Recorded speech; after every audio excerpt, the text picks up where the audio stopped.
जय श्री राम, जय सीताराम। भक्तों, आज हम सुनेंगे माघ माह में नित्य नेम की कहानी। सीता मैया की यह कहानी सुनने से पुण्य की प्राप्ति होती है। तो भक्तों, आइए सुनते हैं नित्य नेम की कहानी। भक्तों, इस कहानी को सुनते सुनते कमेंट में जय श्री राम, जय सीताराम जरूर लिखिए। यह कहानी सीता माता कहती थी और श्री राम इसे सुना करते थे।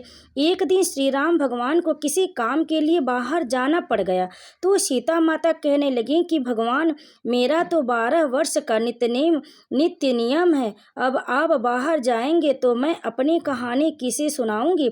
श्री राम ने कहा कि तुम कुएं की पाल पर जाकर बैठ जाना और वहां जो औरतें पानी भरने आएंगी उन्हें अपनी कहानी सुना देना। सीता माता कुएं की पाल पर जाकर बैठ जाती।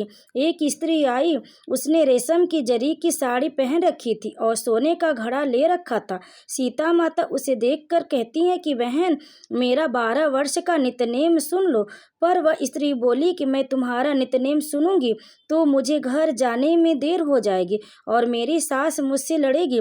उसने कहानी नहीं सुनी और चली गई। उसकी रेशम जरी की साड़ी फट गई, सोने का घड़ा मिट्टी के घड़े में बदल गया। सास ने देखा तो पूछा कि ये किसका दोष अपने सिर लेकर आ गई है। बहू ने कहा कि कुएं पर एक औरत बैठी थी, उसने कहानी सुनने के लिए कहा, लेकिन मैंने सुनी नहीं, जिसका यह फल है। बहू की बात सुनकर अगले दिन वही साड़ी और घड़ा लेकर सास कुएं के पाल पर गई। सास को वहीं माता सीता बैठी मिली तो माता सीता ने कहा कि बहन, मेरी कहानी सुन लीजिए। सास बोली कि एक बार छोड़, मैं तो 4 बार कहानी सुन लूंगी। राम आए, लक्ष्मण आए, देश के पुजारी आए, नित्य नेम का नेम लाए, आओ राम बैठो राम, तपी रसोई जियो राम, माखन मिश्री खाओ राम, दूध बतासा पियो राम, सुत के पल का मेठो राम, साल दुसाला पोठो राम, साल दुसाला ओढ़ो राम, जब बोलू जब राम ही राम, राम संवारे सबके काम, खाली घर भंडार भरेंगे, सबका बेड़ा पार करेंगे, श्री राम जय जय राम। सास बोली कि बहन, कहानी तो बहुत अच्छी लगी। कहानी सुनकर सास घर चली गई और उसकी साड़ी फिर से रेशम जरी की बन गई। मिट्टी का घड़ा फिर सोने के घड़े में बदल गया। बहू कहने लगी, सासू माँ, आपने यह सब कैसे किया। सास ने कहा कि बहू, तू दोष लगा के आई थी और मैं अब दोष उतार कर आ रही हूँ। बहू ने फिर पूछा कि वह कुएं वाली स्त्री कौन है। सास बोली कि वे सीता माता थी। वे पुराने से नया कर देती है, खाली घर में भंडार भर देती है। वह लक्ष्मी जी का वास घर में कर देती है, आदमी को जो भी अच्छा हो उसे पूरा कर देती है। बहू बोली कि ऐसी कहानी मुझे भी सुना दो। सास बोली कि ठीक है, तुम भी सुनो। और सास ने कहानी शुरू की।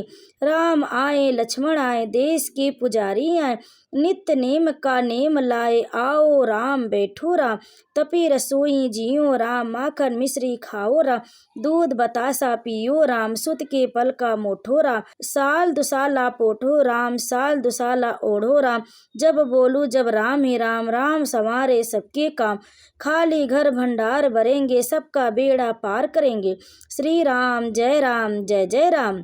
कहानी सुनकर बहू बोली कि कहानी तो बहुत अच्छी है। सास ने कहा कि ठीक, इस कहानी को रोज कहा करेंगे।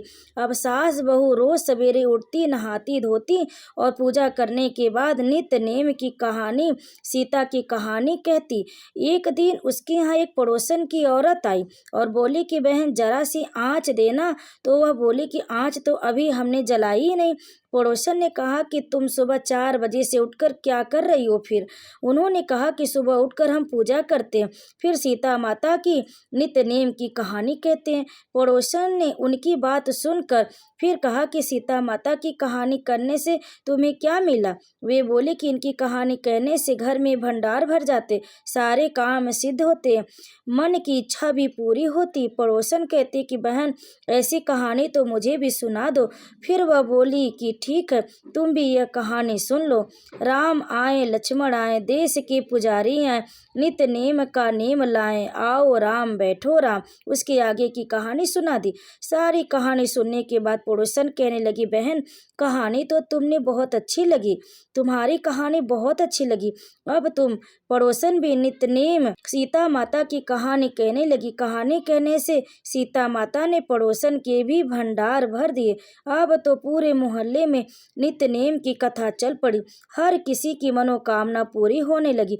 हे सीता माता, जैसे आपने उनके भंडार भरे, वैसे ही आप हमारे भी भंडार भरना, कहानी सुनने वाले के भी और कहानी कहने वाले के भी।